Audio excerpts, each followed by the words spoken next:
আসসালামু আলাইকুম রহমতুল্লাহ। সবাই কেমন আছেন? আশা করছি সকলে ভালো আছেন। আমিও আল্লাহর রহমতে ভালো আছি।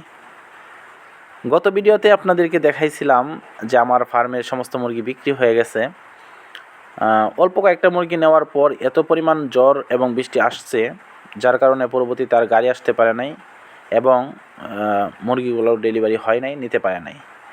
2 দিন যাবৎ এই সমস্যার মধ্যে রয়েছি এবং আমি যে জায়গাটার মধ্যে বসবাস করি একটু নিচা জায়গা, সমস্ত পানি এসে এদিকে জমে যায় আর এখান থেকে বের হইতে পারে না, পানি শুকিয়ে তারপরে কমে। এই হলো অবস্থা। একটু ফার্মের ভিতরে যাই, আপনাদেরকে দেখাই।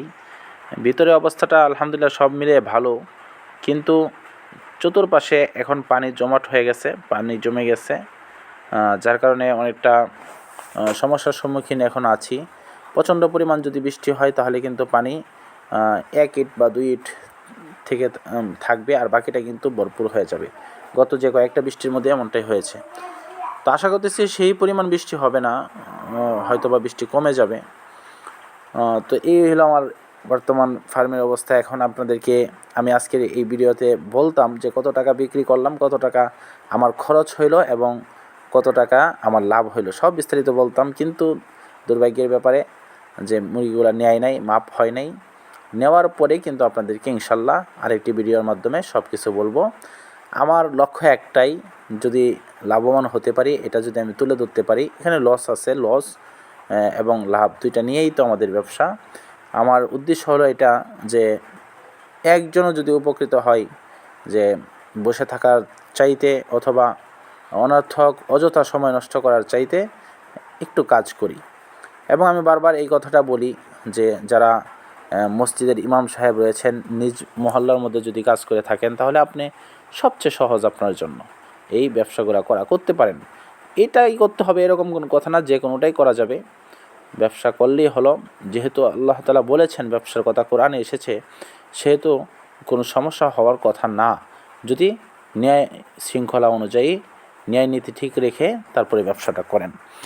এই দেখেন, আমি এখানে কিন্তু কিছু আমার পেঁপে গাছ লাগানো হয়েছিল। পেঁপে গাছগুলো কিন্তু প্রথমে অনেকগুলো মারা গেছে, পচে গেছে গোড়া।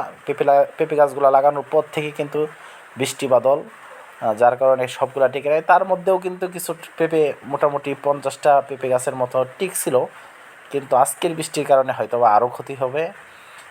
এবং পেঁপে গাছের যে জমিটা রয়েছে ওই জমির মধ্যে কিন্তু নিচের পানি এসে ঠেক খাইছে, হয়তো বা গুড়িগুলো পচে যাবে। আশা রাখতেছি যদি পানি নেমে যায় বা বৃষ্টি কমে যায়, সেই ক্ষেত্রে কিন্তু কোনো সমস্যা হবে না।